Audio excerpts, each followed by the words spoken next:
Jeff McNeil of the New York Mets joining us right now. Good to see you, Jeff. It's been a minute, man. And just to carry the conversation in there for a second, I mean, you've obviously transitioned and played multiple positions in the big leagues. How has that been for you? And is it underrated how difficult it is to just be like, yeah, sure, let's try out, the outfield. Let's go back to second base. No big deal. Yeah. It's something I've done my whole career. It's not easy. I was lucky enough to do it in college as well, so I had some experience. Doing it in the big leagues wasn't the first. I didn't get to do it a lot in the minor leagues, which is what I really wanted to do. I remember telling them like, "Hey guys, can I play some outfield? Can I, play some third base, second base? Kind of move around." I always wanted to play center, so but they're like, "No, we can see you just as an infielder." And then when I was playing well in 2018, right before I got called up, they started having me play some outfield, and just really enjoy it. I think it takes a certain mindset.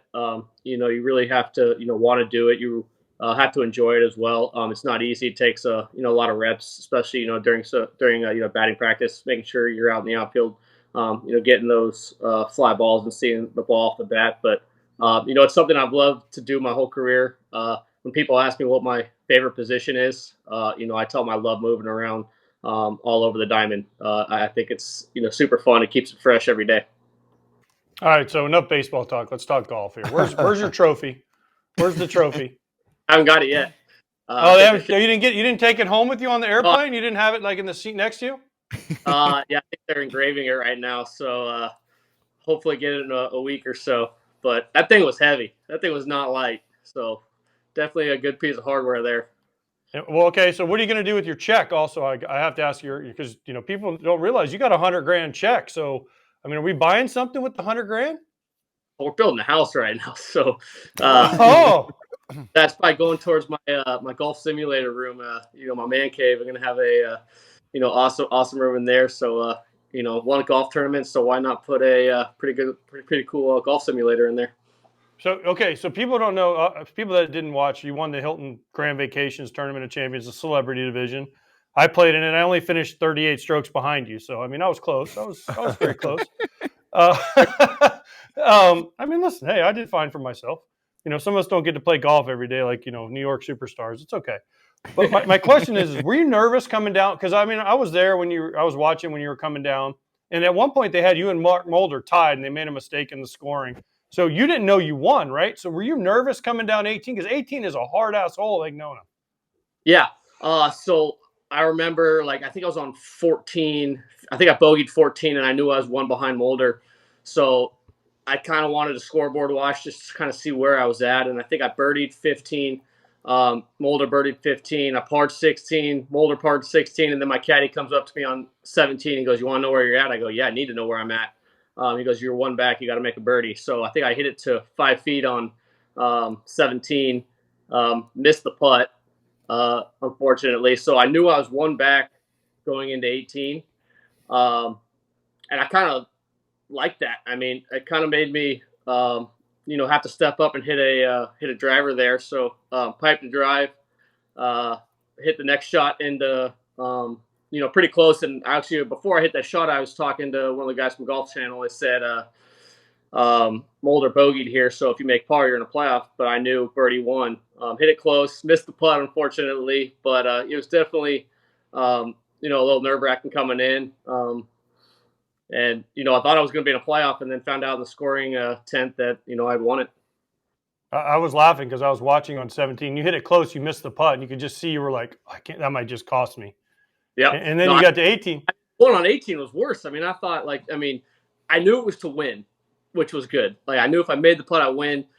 If I missed, I'd be in a playoff, and actually knocked it 3 feet by. And that's the putt I was nervous over. I go, don't look like an idiot here. Don't miss this and miss a playoff. And I missed a few of those that week. Putting is not easy. It's the reason I'm playing baseball, that's for sure. Well, did you have fun? I had a blast. Okay, good. Just hanging out with all the boys, all the tons of MLB guys out there was awesome. Got to meet some other celebrities, and those LPGA girls. They're incredible.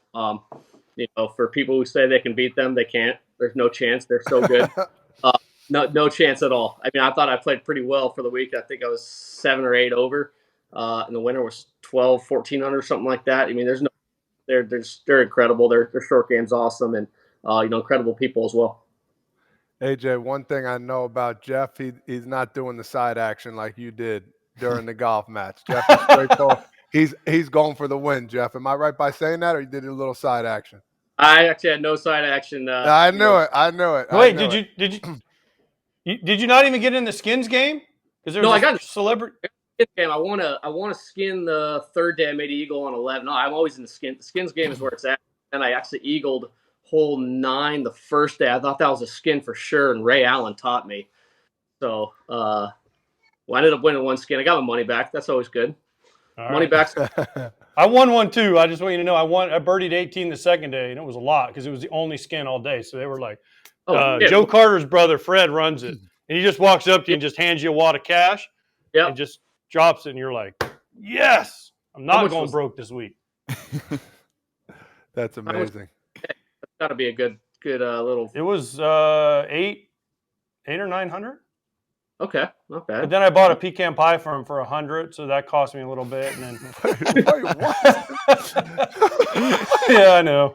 Joe Carter makes the best pie. Does he? Pie it better be if it's worth $100. Hell yeah, it's unbelievable. But I just wanted one, and they're like, I can't give you a whole one. I'm like, here's 100. Give me one. They're like, next day, right there, boop, sitting by my locker. I'm stoked for the penthouse next year. The winner gets the penthouse. So yeah. We got to have the boys up there and celebrate a little bit. Wow, that's awesome, dude. What's more nerve-wracking, bro? Playoff at bat or coming down 18, getting on that tee and saying, you know what, I got to win this thing. 18, it wasn't too bad. I think if I was winning and I knew I had a 2-stroke lead and I couldn't put it in the water, that's probably more nerve-wracking. But I think because I had to make birdie, I had to be super confident, step up and hit a good shot. But I'm gonna say. I was more nervous on the first tee the first day than I was in my big league debut at the plate. No doubt. No doubt. I mean, it's tough. Baseball is you can hit the ball anywhere. Just get a good pitch and you can hit it. Line to line. Golf, you got to hit it. Pretty damn perfect every single time, which doesn't make it easy. Yeah, I mean, honestly, I could see you playing golf when you're done playing baseball. Todd, go ahead. Todd, listen. So Jeff doesn't know this, but before the whole tournament, you get like Smoltz and I get like D'Lo, and I get all the guys that are like really good at golf, and they're like, and I think you were at Drive Shack on Monday night with all of us, and they're like, I heard McNeil's really good. I go, yeah, he's probably gonna win. And like Smoltz's face is like, no way, bro. Mulder and me and D'Lo, and I go, listen. From what I've heard, that dude is really good. He's probably going to win. No way. And then you did it. So thank you for backing me up. No, hey, buddy. Hey. Oh, yeah. Let's go. Come on. He's got his crisp bring the babes in there. What's up, big dog? Yeah, he was his first golf tournament as well, so he was actually great out there. He walked. He had to stay a little bit behind because he was screaming. He was going. He saw me. It was like dad. Like he had to be there. But thank little man plays golf or baseball. Hopefully both for sure. Thank God he's got his mama's look there. That's a good thing. Not me. That color shirt, not me. That on the TV. Oh, that's so funny. Hey, let me ask you this: you got a couple guys coming over, Harrison Bader, Sean. Mania, you got a squad here that's coming. You got maybe a couple more pickups coming. There's a lot more free agents. Is there anybody, not only those two, but there's guys that you're looking forward to meet, playing with, the excitement of the Mets coming up this year? How you feeling right now about the Metropolitans? Yeah, we're making some good moves. I know it's not kind of that offseason that we had last year, but we brought in a bunch of solid players, solid guys as well. So. Looking forward to meeting them. I get to meet Pete's college teammate, which is awesome. I don't have to face Manan anymore, which is nice. He's a tough lefty out there. So glad he's on my side, and we're making some good moves. And I think we're going to surprise some people. Yeah, do you feel like the expectations are lower than what they should be just because they haven't had this massive spending offseason, aside from actually obviously throwing the bag at Yamamoto, but he said no. Yeah, no, missed out on it, which is unfortunate. But, I think the expectations are still high. We still know we have a good team. We need to, go in there and and play well, we could still make the playoffs. No doubt in my mind. We had some good players, and last year was a little bit of a letdown, disappointment. We expected a lot more, but this year guys are hungry, and we're gonna fight, and we're gonna battle this year. Let me ask you this, dude. From playing with you and understanding like the person you are, you don't take anything but perfection. You work your butt off. You get after it. You were frustrated a little bit last year. I know that wasn't the numbers you want to pick up. You look at your average. You're a guy that goes out there and is a 300 plus hitter. I love it. Hey, get in there, big dog. You're a 300 plus hitter year in and year out. You're not always going to have a great year. Talk to us about the frustration level and basically, how long did it take for you to move on? Like, what does it take? Did you talk to somebody, or are you just like, you know what, I know who I am? I know who I am. I know the kind of player I am. I know the numbers. I expect like 300 every year. I think that's a pretty good year for me. And if I hit 300, I'll have some power numbers as well. Just from the doubles, and I'll hit a few over the fence. But 270.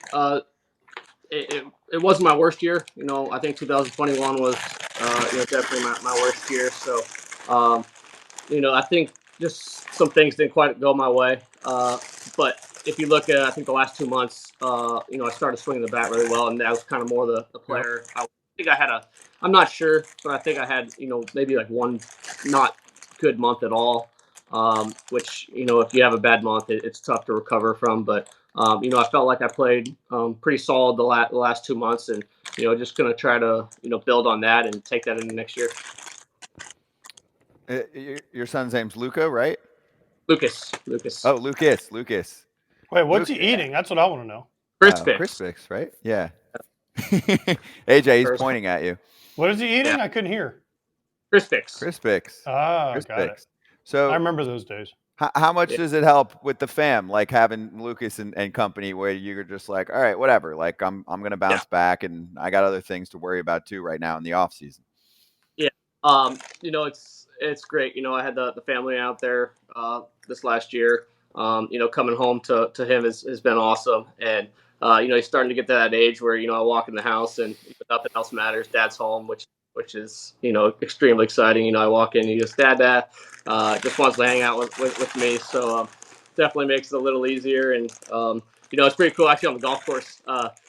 He kind of lightened it up for me because, I was over some putts and I heard him laugh, or I heard him, say something, and, just helped me relax a little bit out there and, think about him, and makes everything easier. Did you have to watch yourself on the golf course, especially if Lucas was around? Because we have a fan question from Mike saying, do you curse on the golf course like you do sometimes if you make it out on the field, or are there two different Jeffs? You can even ask my teammates on this one. I'm two completely different people on the golf course and the baseball field. The golf course is my kind of my getaway, especially I have fun. I have some drinks, and definitely not as fiery out there. I used to be kind of that same guy, especially when I was playing a lot of competitive golf in high school, and get really frustrated. And it's tough when I was playing in high school and you want to play at the next level and things aren't going right. Yeah, it is tough, but no, I definitely have fun out on the golf course. Definitely a little bit more easy going, and it works for me out there. He's crushing it right now too. Yeah, the Mets, and he's well behaved too. Yeah, he is. He is. Sometimes the kids are freaking, or they press the red button to end the call. That's good. Jeff, do the Mets allow kids in the clubhouse? Oh yeah, they're pretty good about that. So they're always running around. Up until I think batting practice. So they're pretty good there. They don't let kids on the field, right, for BP, or do they? I'm not sure. I think they do. I mean, I know we had some kids shag out there. Yeah, like D-Rob's kids last year, they were out there shagging. Yeah, so they're out on the field. Okay, yeah, because that was one of my favorite memories. My son was old enough to. I played long enough, fortunately, to where my son was able to come out with me. And I remember I knew it was my last game, and so my last BP, it was against the Mets. And he was shagging in left field, and I made sure the last ball I hit to him so he could catch it. And that was when I walked off. He caught it, and then I was like, all right, I'm done. Yeah, I play long enough to where he gets to experience all that, go in the clubhouse, shag, take some hacks in the cage as well. Jeff, question for you. Your buddy Pete obviously has been talked about a ton this offseason. We're going to bring him back on soon, and he's not going to go over it too much in depth, which is understandable. But you went through an extension process with the Mets, which is great, right? And you're happy to be a Met now for a long time. What advice would you have for Pete going through that process? It doesn't have to be like, hey, negotiate this way, but even just like how to get through a process like that and come out on the other side and be happy, because obviously it worked out in many ways. Yeah, I think it's just, wait. That's kind of what I did. The team came to me. Mine was during arbitration. We didn't come to an agreement, and then, they came to us a few days later.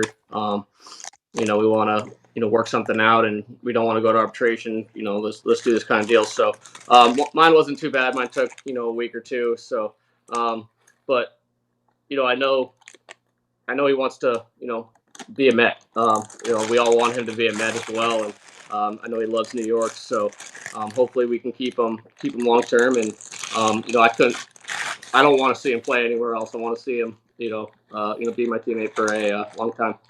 I'm the same way, dude. I just feel like he is synonymous with the Mets. Also, he just fits so well there. He's unique. He's funny. He's always a great soundbite. You got the LFGM going. All right, so do you have one? I got one more. I was just gonna say, remember we had those talks, dude, back in the day. Hey man, when is it gonna be, my time? What's gonna happen? All this stuff. I told you it's gonna come. Just let it happen, brother. You did great. That's good. Everything will Yeah, absolutely. All right, so I got one more for you. Some of the fans in the chat asking if you're enjoying the car. So yeah. I didn't realize how long it took. So you had, if you want to just rehash real quick what happened with Lindor, I think it was a couple years ago at this point, and then you got it in November. So after this past season, and what was the quote from, I think Lindor said, I hope he gives me a ride in spring training with it or something like that. So what's the update there and kind of the timeline of what happened? Oh, yeah. I think we were in Philly, and I was complaining in the locker room. And it was something about like the All-Star game and winning a car or something like that. And I just remember him going like, hey, you win a batting title, get you a car. So I'm like, all right, no problem. And, some of the media heard it as well. So, that's kind of when it became big, and ended up winning the batting title in 2022. So, was just waiting on that car. It was something I never really, brought up to him. I just kind of let it happen. It took a little bit, but ended up with a Ford Bronco. Pretty cool little cruiser around town. So, just happy to get something and enjoying it. By the way, Jeff, before we let you go, I love your little humble brag with your Pine Valley sweatshirt. So, I mean, sorry about it. My buddy got it for me, and it's really comfortable. It's Travis Maggi sweatshirt. I enjoy wearing it. It's comfortable, but never played it. I really want to. Obviously, I think everyone wants to play that course. One of the best in the world. But I just enjoy the sweatshirt and wear it around the house. I like it, dude. Well, maybe. Love to get out there, please. Thank you. Yeah, AJ. I'm not playing with you. You're too good, dude. You embarrass me. I got a guy though that will play with you. It's a member there. He's like a +5. He'll gotta get me play with you. No, he'll play with you. He'll play with you. He's about the same level as you. AJ's trying to make money. You haven't noticed that yet. He wants to win money. You don't care. Little side bet. All right, well, we'll work on it. Jeff, awesome having you back on. Good to see you. Enjoy the rest of the offseason. And again, congratulations on the big dub, man. Representing the current players. Good stuff. Thanks, guys. Appreciate it. Talk soon. Cheers. Okay, talk soon. Jeff McNeil with us on FT Live, and we'll see him in spring training.